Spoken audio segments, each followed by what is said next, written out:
Ah, there we go. Let that burn for a little while, see if we can bring the outside temperature up a few degrees.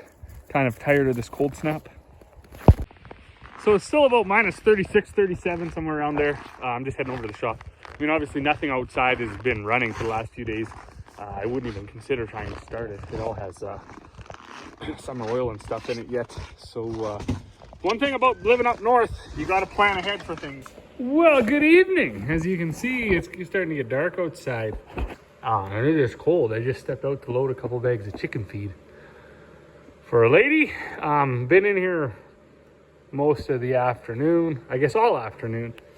I did a little bit more masking and taping on that tractor, and then I did a little more painting on it as well. And that seemed to go better than yesterday.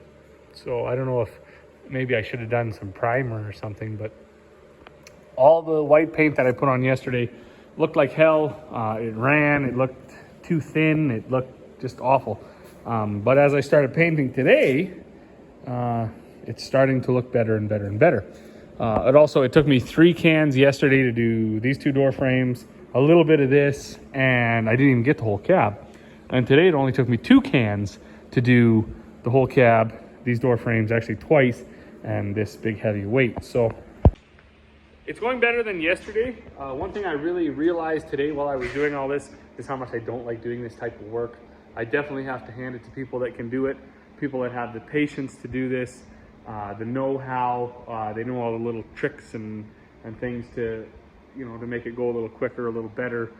There's a lot of things that you do as a buffoon that creates problems further down the road when it comes to whatever that, experts and stuff, they know how to do.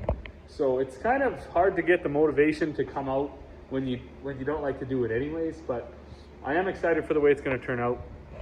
As I've said from the start, this project only started because of that electrical fire, and then once we got everything apart and everything ripped out of there and it bared right down, I thought, like, well, let's just paint it while we're in here. All this does is run an auger, so I mean, it's kind of just for us, like, just to see if we can. And it's a good job for a minus 40 day. I will admit, when I see things like this, I do get kind of excited because, I mean, who doesn't like shiny, right? Everybody likes shiny, and that's a really nice shiny red, like the Canadian flag, and this gloss white is going to be like the Canadian flag, so it's going to look like my little Canadian tractor. I might even put a little Canadian maple leaf on there somewhere. But while I've been doing this all day, I keep looking at these tires, and there's a funny story to these tires, and I'm going to try to ramble through it really, really fast. I needed a tire for my telehandler. This has 13 by 24 foam-filled tires, solid rims. There was a tire available, but I didn't want to go to Edmonton to get it, so I seen these 4 on the internet, and they were 14 by 24 on split rims, air-filled tires. And I thought, okay, well, that's no big deal because there's 4 of them. I'll buy them and I'll just switch them right over, and then I'll figure out what to do with these 3 foam-filled tires and that 1 wrecked one and the rims. So my dad actually went and picked them up, got them here, realized that's a 9-inch center, that's an 11-inch center. So they don't fit. And there's quite a bit too now, like, do you cut the foam-filled off? Do rubber tires designed for split rims even fit on solid rims? I don't know. So I thought, you know what? It's probably easiest just to put them back online, see if there's somebody with the right machine that wants them. So I did that. And I had a little bit of interest. I had, like, the most intelligent thing so far was a tire shop in the city. They said, we want those split rims. So if you bring us the tires off of your telehandler, bring us those tires and rims, we'll switch them for you, and then we'll credit you something for the rims, and you just pay the difference. That's most likely the route that we're going to go. But between talking to that guy and now, there was actually another person that was like, yeah, I want those tires. And this is where it gets shady. So texting back and forth with this guy, he says, yeah, no, I need these tires. We agreed on a price. And he said, okay, well, what I'm going to do, so I just have to write 1 check. I'm going to send you the money for the tires, the GST, and the trucking. And I was like, I don't know about that, because I'm a little bit of a skeptic when it comes to that kind of stuff. But I was like, okay, well, if that's what you want to do, go ahead and do that. I left it at that, and no further communication. Well, like 3-4 days ago, somewhere in there, Corey goes to the mail. There's a check in the mail for the whole total amount. So I said, you know what? Take it right to the bank. Physically take it to the bank. Explain the situation to the ladies at the bank. See what they say. So she did that. The ladies at the bank, they did a whole bunch of research themselves, I guess, and they all concluded that this was real. Like, it's a real check from a real company. It makes sense. Go ahead, cash it. So Corey cashed it. This morning, however, we get a call from the Quebec police or whatever they are, And they're like, yeah, you came up as depositing a fraudulent check. There's been a ring of fraudulent checks sent out from an area. And I was like, oh, okay, yeah, I believe that, makes sense. So the guy goes, do you have any information for me? I said, yeah, of course. I got the phone number, I got the guy's email, I got the text messages, I got the actual physical check I can send you a picture of. And I was thinking to myself, I was like, oh man, this is amazing. Finally, for once, somebody's actually gonna catch somebody. But there was like no enthusiasm on the other end. It's like, okay, well, it might work, might not. And I was like, what do you mean? Like I thought that was a lot of information, but apparently it's not. I don't know. I guess you have to physically go get the person and bring them there and then let the courts sort it out, which that's a whole nother thing. Anyways, so but the confusing thing behind all of it is I don't know to what end was the scam. Like, because they have absolutely no information for me, because I don't give out my information, except what's like readily available on our website and stuff for our business. So our company email is on there, my personal phone number is on there, and then our address is on there, but that's just public knowledge anyways.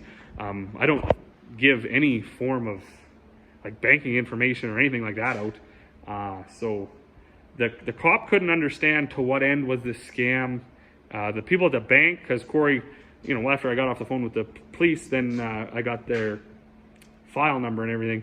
We called the bank back and we're like, yeah, apparently the check we cashed 3 or 4 days ago, it's looking now like, yeah, it is a fraudulent thing.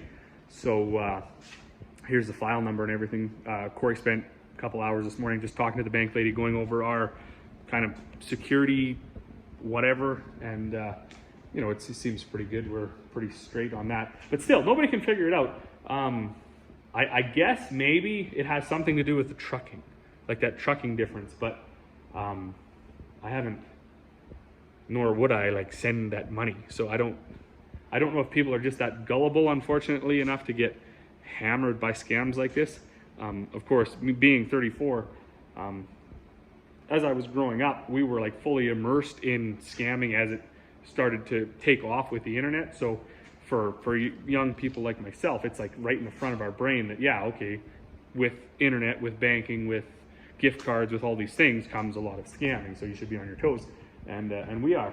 But I guess that's my little PSA. Stay tuned for more, because the check actually hasn't even come back yet, and I mean, at this point, it's looking like 99.9% that it is a scam. But it's strange, anyways. It's strange to go this far without them even asking for any information. Like I say, what's the end game? So neat. Anyways, I don't have a whole bunch of like drama going on in my life, so this is kind of exciting for me. See how it plays out, I guess. The individual is like still messaging me, like he's like, I still want those tires. So I don't even understand that, but we'll let it play out. Stay tuned. Between now and sometime in the new year, we should have a update. But it is getting on to be like 5 o'clock, I think. So I'm gonna go in. Lastly, my good buddy Stan, he's the Gentleman Farmer on YouTube. He's getting pretty close to 1,000 subscribers. I think he's like 100 away or something. So if you're not already subscribed to his channel, go ahead and do that. It'd be cool to get him to 1,000. What does 1,000 mean? It doesn't really mean anything, actually. It used to be that's when you could go live, but now I think you can go live at 500, and even on our Smoke and Oak channel, we can go live just through StreamYard or some other options. So it doesn't really mean anything. It's just kind of like a benchmark that existed before. But it'd be pretty cool to get him to 1,000 before Christmas. So yeah, if you have friends that are interested in hobby farming, homesteading, soil health, livestock, soil management, gardening, all of this stuff that certainly Stan and I are into, and you're looking for something to do over the holidays and over these cold snaps, make sure you check that out. And yeah, stay warm. As always, thanks for watching, and we'll see you all on the next one.